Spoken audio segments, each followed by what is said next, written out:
الحمد لله رب العالمين والعاقبة للمتقين والصلاة والسلام على أشرف الأنبياء والمرسلين نبينا وحبيبنا وشفيعنا محمد بن عبد الله صلوات الله وسلامه عليه. سبحانك لا علم لنا إلا ما علمتنا إنك أنت العليم الحكيم. اللهم ارزقنا الإخلاص في القول والعمل، اللهم ارزقنا الإخلاص في القول والعمل، اللهم ارزقنا الإخلاص في القول والعمل. اللهم اغفر لنا ولمشايخنا ولكل من أعاننا في طلب العلم ووالدينا ووالديهم والحاضرین والمسلمین جميعا. اما بعد، آج ہم نے سب سے پہلے جو ہے مذہب حنفی کے بارے میں پڑھنا ہے. المذہب الحنفی. اچھا، اس مذہب کے امام کون تھے؟ امام ابو حنیفہ رحمہ اللہ. امام ابو حنیفہ رحمہ اللہ کا نام النعمان ابن ثابت ابن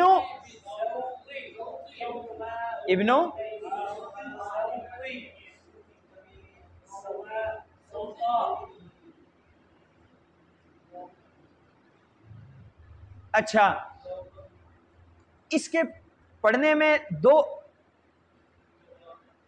وجوہات جائز ہیں، یعنی دو طرح آپ پڑھ سکتے ہیں. ایک یہ کہ آپ پڑھیں زوطا علی وزن موسیٰ، زوطا، النعمان ابن ثابت ابن زوطا، زوطا یعنی علی وزن موسیٰ، یا زوطا علی وزن سلمہ، سلمہ کی طرح پڑھیں یا موسیٰ کی طرح. علی وزن سلمہ جب پڑھیں گے تو کیسے پڑھیں گے شیراز؟ زوطا. اور اگر علی وزن موسیٰ زوطا، زوطا یا زوطا. ابن ماہ التیمی الکوفی، سن 80 ہجری میں پیدا ہوئے اور 150 میں فوت ہوئے. اچھا، امام ابو حنیفہ رحمہ اللہ کے بارے میں کہا جاتا ہے کہ یہ، بعض کہتے ہیں یہ عربی الاصل تھے، بعض کہتے ہیں کہ نہیں عربی نہیں تھے، عجمی تھے. اچھا، جب عجمی تو کہاں کہتے ہیں؟ بعض کہتے ہیں بابل کہتے ہیں، بعض کہتے ہیں کابل کہتے ہیں، کابل، اور بعض کہتے ہیں نہیں انبار کہتے ہیں. انبار عراق میں ایک علاقہ ہے، وہاں کہتے ہیں انبار، یعنی عربی تھے. بعض کہتے ہیں ترمذ کہتے ہیں، بعض کہتے ہیں نسا کہتے ہیں. راجح یہ ہے کہ یہ کابل کہتے ہیں، امام ابو حنیفہ رحمہ اللہ کے دادا. اور پھر اس کے بعد جو ہیں باقی مختلف علاقوں میں گئے تو لوگوں نے یہ سوچا کہ یہ یہاں کے ہیں. سمجھ شریف میں آ رہا ہے؟ اس کے بعد بعض کتابوں میں آپ دیکھیں گے امام ابو حنیفہ رحمہ اللہ کا نسب، مثلا اخبار ابی حنیفہ و اصحابہ، المختصر فی اخبار البشر، کہتے ہیں کہ امام ابو حنیفہ رحمہ اللہ کا نام ہے النعمان ابن ثابت ابن النعمان ابن مرزبان، ابن مرزبان، مرزبان. اچھا، امام ہیثمی رحمہ اللہ، ابن حجر الہیثمی، تا کے ساتھ، تا کے ساتھ نہیں، ہیثمی دوسرے ہیں مجمع الزوائد والے، یہ ہیثمی ہے تا کے ساتھ. وہ کہتے ہیں کہ يحتمل ان يكون زوطا هو النعمان والنعمان هو زوطا. ہم نے کہا یہاں پہ نعمان ابن ثابت ابن زوطا، یہ زوطا یا زوطا، اس کا یہ جو ہے یہی نعمان ہیں، اور جو نعمان کہتے ہیں زوطا ہی ہیں. اچھا، پھر آگے کہتے ہیں کہ علی تقدیر ان یکون له اسمان، ممکن ہے کہ ان کے دو نام تھے، نعمان اور زوطا. اچھا، اور ساتھ یہ بھی ممکن ہے کہ دونوں میں سے ایک نام ہو اور ایک لقب ہو، زوطا نام ہو اور نعمان لقب ہو، یا نعمان نام ہو اور زوطا لقب ہو، یہ بھی ممکن ہے. اور یہ بھی ممکن ہے کہ زوطا کا معنی ہے نعمان، زوطا کا معنی ہو نعمان، کیونکہ یہ عربی نام نہیں ہے زوطا، اور وہ عربی نہیں بھی تھے، تو ان کی زبان میں ان کا نام تھا زوطا. جب عربی میں ترجمہ کیا گیا تو اس کا ترجمہ استعمال کیا گیا. صحیح ہے. اور ماہ جو ہیں والمرزبان ہوا ماہ، ہیثمی رحمہ اللہ فرماتے ہیں یہ مرزبان جو ہے یہ ماہ کا نام ہے. تو ماہ کے دو نام، ایک نام مرزبان، دوسرا نام ماہ. اور زوطا کے دو نام، ایک نعمان اور ایک زوطا. زوطا کو آپ دو طرح پڑھ سکتے ہیں، ایک زوطا اور دوسرا، ہاں خلاصتاً آپ یہ کہیں کہ علی وزن موسیٰ یا علی وزن سلمہ.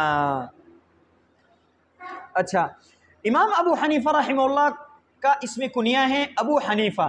ابو حنیفہ ان کو کیوں کہا جاتا ہے؟ بعض علماء کہتے ہیں کہ ان کو ابو حنیفہ اس لیے کہا جاتا ہے کہ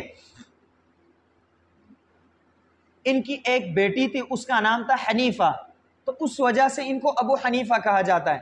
لیکن سیر کی تاریخ کتابیں آپ دیکھیں، جو تراجم کی کتابیں ہیں، اس میں کسی نے یہ نہیں کہا کہ امام ابو حنیفہ کی بیٹی بھی تھی جس کا نام حنیفہ تھا۔ جو بھی ذکر کرتے ہیں کہتے ہیں ان کا بیٹا تھا، اس کا نام حماد تھا، تو پتہ چلا کہ ان کی بیٹی حنیفہ کے نام پہ کوئی نہیں تھی۔ اچھا، پھر وجہ کیا ہے؟ وجہ تسمیہ کہتے ہیں وجہ تسمیہ یہ ہے کہ حنیفہ جو ہیں، حنیفہ عراقیین کے زبان میں، عراق والوں کے زبان میں یہ سیاہی کے بوتل کو کہتے ہیں، سیاہی کے دوات کو جس میں سیاہی ہوتی ہے، انک پاٹ کہتے ہیں، اس کو حنیفہ کہتے ہیں۔ امام ابو حنیفہ رحمہ اللہ بچپن میں لکھتے بہت زیادہ تھے اور یہ ان کے پاس ہمیشہ رہتی تھی، تو اس لیے لوگوں نے کہا ابو حنیفہ۔ جس طرح ابو ہریرہ رضی اللہ عنہ کو بلی کی وجہ سے کہ بلی ان کے پاس تھی تو کیا کہا کہ ابو ہریرہ یعنی صاحب ہریرہ، اسی طرح صاحب انک پاٹ، صاحب حنیفہ، تو ابو حنیفہ ان کو اس لیے کہا گیا۔ والعلم عند اللہ، یہ زیادہ راجح لگتا ہے، دوران طالب علمی میں وہ لکھتے زیادہ تھے۔ اچھا، امام ابو حنیفہ رحمہ اللہ نے کیا صحابہ کو پایا، صحابہ کو دیکھا ہے، صحابہ سے ملاقات ہے ان کی یا نہیں، صحابہ سے شاگردی انہوں نے کی یا نہیں، صحابہ سے فیض حاصل کیا یا نہیں؟ فیض۔ اچھا، آپ دیکھیں امام ابو حنیفہ رحمہ اللہ کب پیدا ہوئے ہیں؟ 80 ہجری میں، اور آخر من مات من الصحابہ وہ کون ہیں؟ ابو الطفیل عامر بن واثلہ اللیثی، کب فوت ہوئے؟ 110 ہجری میں۔ اچھا، یعنی امام ابو حنیفہ رحمہ اللہ کتنے سال کے تھے جب وہ فوت ہوئے؟ 30 سال کے تھے، 30 سال کے تھے جب ابو الطفیل رضی اللہ عنہ فوت ہوئے، یعنی کافی بڑے تھے۔ لیکن امام ابو حنیفہ رحمہ اللہ بچپن میں عراق سے باہر نکلے نہیں، کیونکہ کاروبار کرتے تھے یہ بچپن میں۔ بعد میں ایک استاد نے مشورہ دیا، وہ آگے پڑھیں گے انشاءاللہ۔ اچھا، تو چلو ان سے تو ملاقات نہیں ہوئی، لیکن عراق میں جو آخر من مات من الصحابہ فی البصرہ کون ہیں؟ انس بن مالک رضی اللہ عنہ۔ انس بن مالک کب فوت ہوئے؟ 93 ہجری میں۔ انس بن مالک 93 ہجری میں فوت ہوئے، اور امام ابو حنیفہ رحمہ اللہ کب پیدا ہوئے؟ یعنی امام ابو حنیفہ رحمہ اللہ کتنے سال کے تھے جب انس بن مالک فوت ہوئے؟ 13 سال کے۔ لقاء ممکن ہے یا نہیں ہے؟ بالذات جب عراق میں ہو، ایک ہی علاقے میں ہو، لقاء ممکن ہے یا نہیں ہے؟ ممکن ہے۔ ابو الطفیل کے ساتھ بھی لقاء ممکن ہے۔ اسی لیے بعض علماء کہتے ہیں کہ امام ابو حنیفہ رحمہ اللہ نے کافی سارے صحابہ کو دیکھا ہے، ان میں سے انس بن مالک رضی اللہ عنہ، عبداللہ بن ابی اوفا، سہل ابن سعد الساعدی، اور ابو الطفیل عامر بن واثلہ اللیثی رضی اللہ عنہم اجمعین۔ سہل ابن سعد الساعدی، عبداللہ بن ابی اوفا، ابو الطفیل۔ اچھا، یہ طبقات الفقہاء میں جزمن نقل ہیں یہ کہ انہوں نے ان سے ملاقات کی، اتنے صحابہ سے، اور بعض علماء کہتے ہیں کہ اس سے بھی زیادہ صحابہ سے ان کی ملاقات ثابت ہیں۔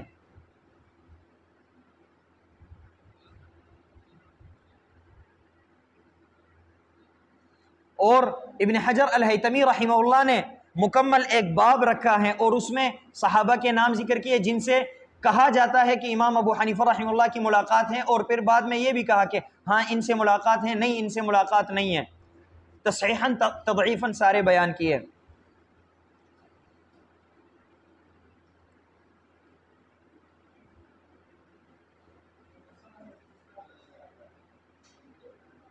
اچھا، خطیب البغدادی اور امام ذہبی رحمہ اللہ بھی فرماتے ہیں کہ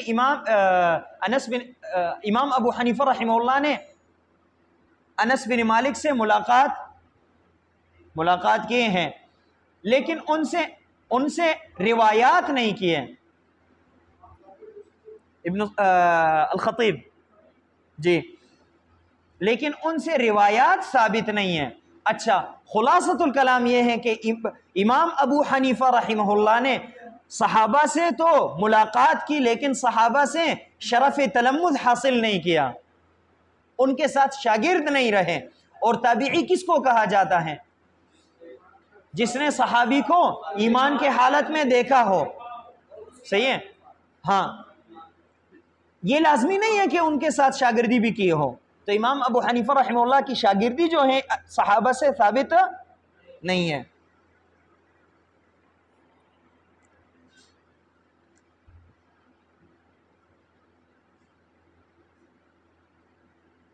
اچھا، امام ابو حنیفہ رحمہ اللہ کوفہ میں پیدا ہوئے اور کوفہ میں ہی بڑے ہوئے، اور دوران طالب علمی کبھی بھی عراق سے باہر یہ نہیں نکلے، عراق میں ہی رہیں. جس طرح امام مالک رحمہ اللہ مدینہ میں رہیں، یہ عراق میں رہیں. لیکن عراق اور کوفہ اور مدینہ منورہ کا فرق ہے، وہ ہم پہلے پڑھ چکے ہیں.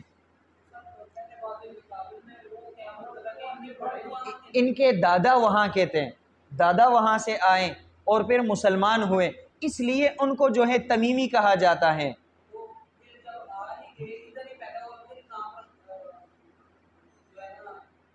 دادا تو ادھر ہی پیدا ہوئے تھے، اس لیے زوطا تو وہاں کا ہی نام ہے. بعد میں عربوں کے ساتھ ملے تو بیٹے کا نام ثابت رکھا. ثابت نے اپنے بیٹے کا نام کیا رکھا؟ نعمان.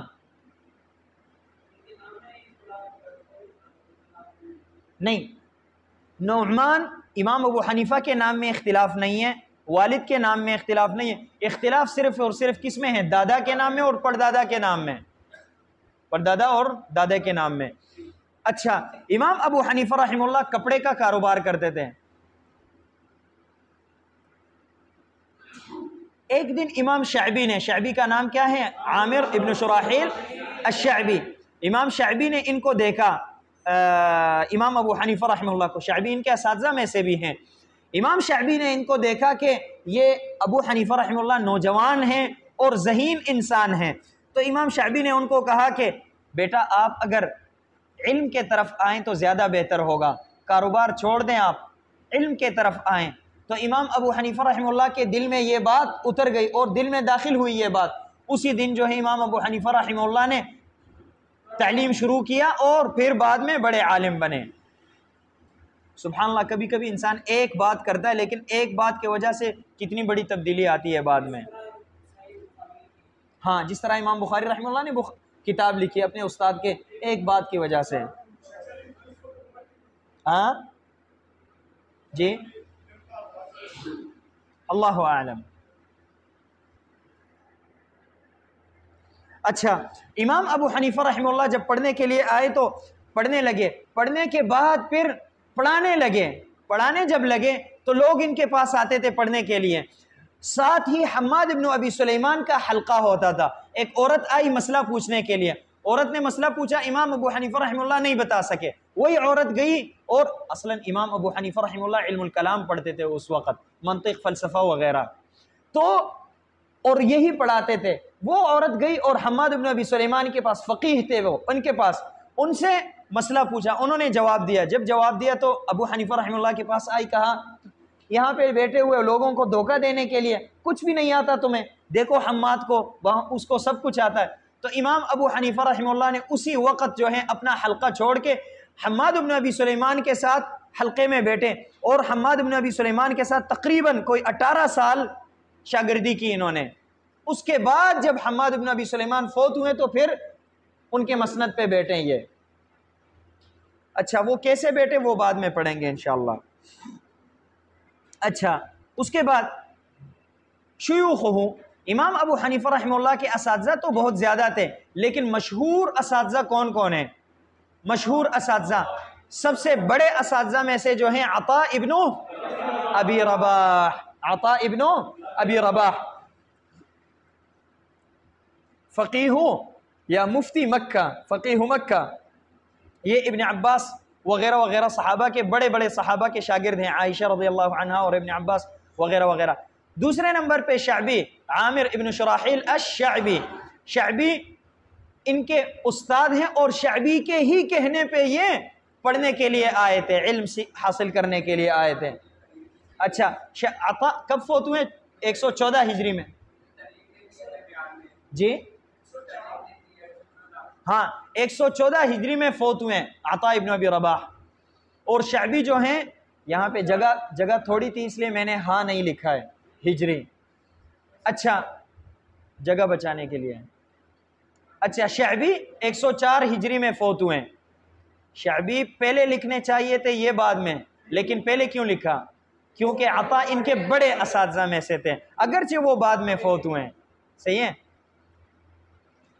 اس کے بعد جو ہے نافع مولا ابن عمر، اور نافع امام مالک کے بھی استاد ہیں، امام مالک کے وہ استاد ہیں نافع کہ امام مالک بھی حلقے میں پڑھاتے تھے، نافع آخری عمر میں نابینا ہوئے تھے، امام مالک ہی ان کو ہاتھ سے پکڑ کے گھر سے مسجد لے کے آتے تھے، مسجد سے واپس گھر چھوڑنے جاتے تھے واپس، حالانکہ امام مالک بھی پڑھاتے تھے، اپنے شاگرد کو بھی کسی کو کہہ سکتے تھے کہ جائیں آپ اس طرح کریں، لیکن خود جا کے یہ کام کرتے تھے، ہاں ایک حلقے میں نہیں، مختلف بیٹھتے تھے الگ۔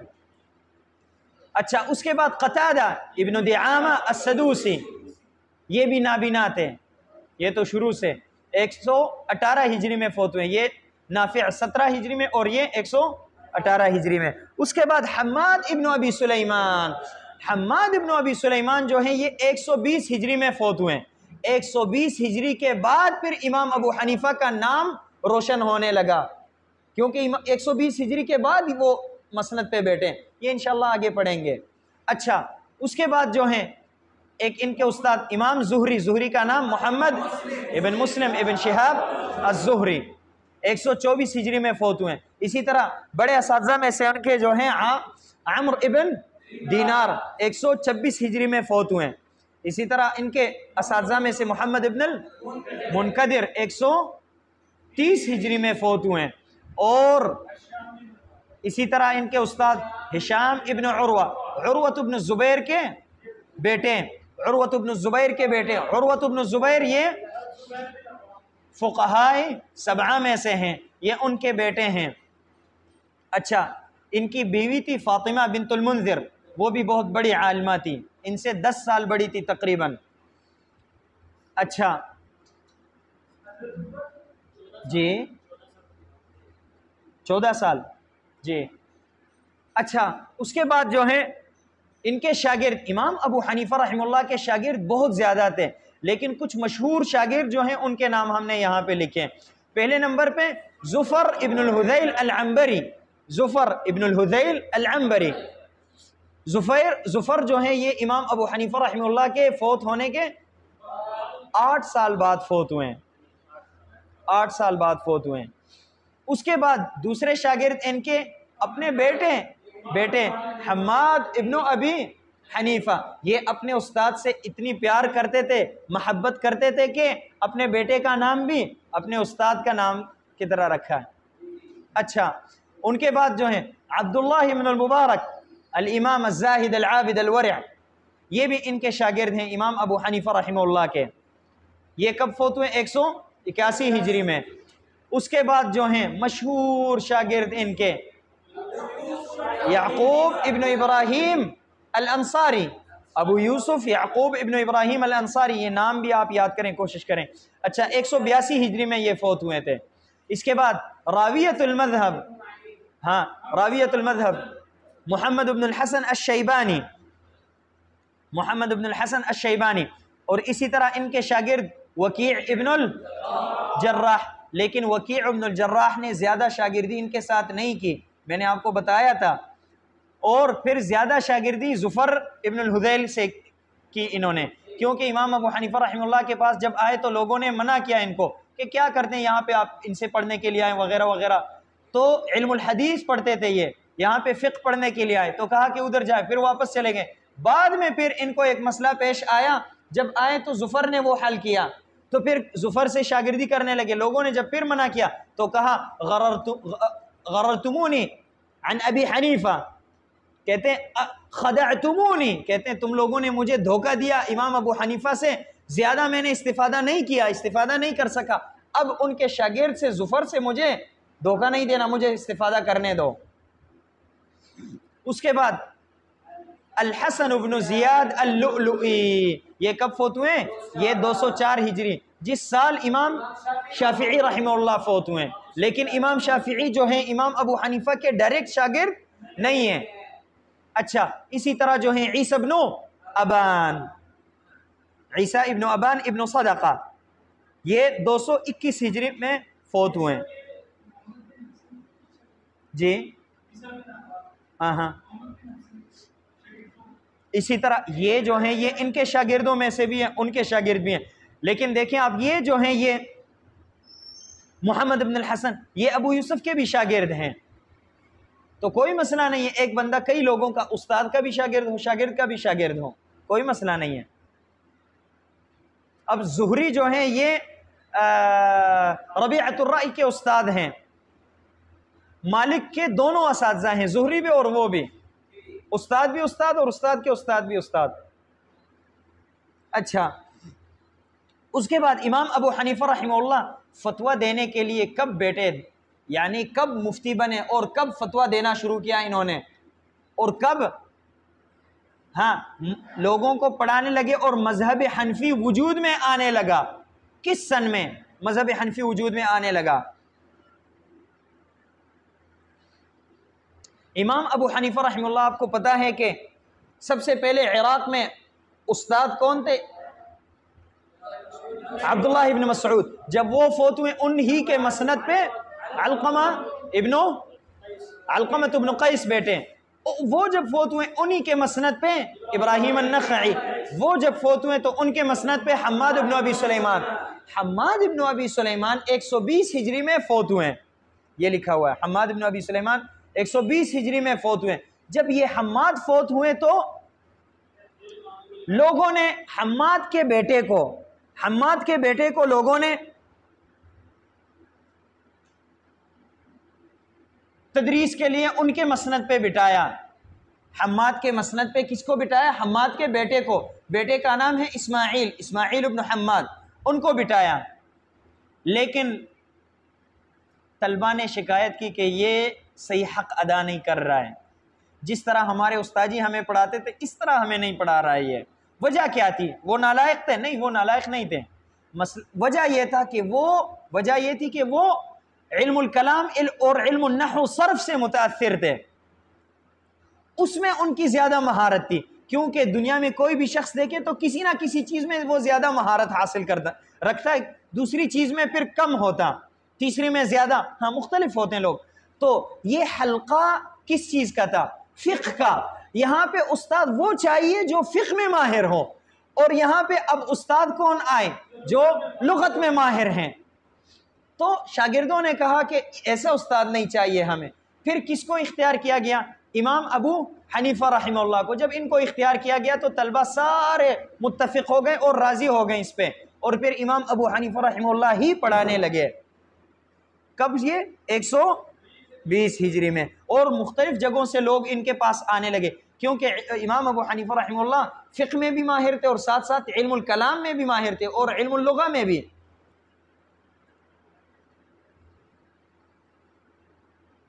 امام ابو حنیفہ رحمہ اللہ نے جب ان کو کہا گیا کہ حماد بن ابی سلیمان کے مسند پہ آپ نے بیٹھنا، انہوں نے ایک خواب دیکھی۔ انہوں نے خواب میں دیکھتے ہیں کہ میں نبی صلی اللہ علیہ وسلم کے قبر پہ گیا ہوں اور نبی صلی اللہ علیہ وسلم کا قبر کھود رہا ہوں میں۔ تو امام ابو حنیفہ رحمہ اللہ جب بیدار ہوئے نیند سے تو ڈر گئے کہ یہ میں کیا کر رہا ہوں، کتنی بڑی غلطی کر رہا ہوں میں، نبی صلی اللہ علیہ وسلم کے قبر کو میں کھود رہا ہوں۔ تو کسی شخص کو بھیجا کہ جاؤ محمد ابن سیرین سے پوچھ کے آؤ کہ اس کی تعبیر کیا ہے۔ تو انہوں نے جب پوچھا تو محمد ابن سیرین رحمہ اللہ نے جواب دیا کہ تعبیر یہ ہے کہ یہ خواب دیکھنے والا انسان جو ہے یہ دنیا کو ایک نئی چیز دے گا، نیا علم لوگوں کو دے گا، جو بھی ہے دیکھنے والا۔ پھر جب انہوں نے بتایا تو ان کو تسلی ہوئی اور انہوں نے تدریس تدریس کے فرائض سر انجام دیے۔ اچھا، یہاں تک کوئی سوال اشکال ہیں؟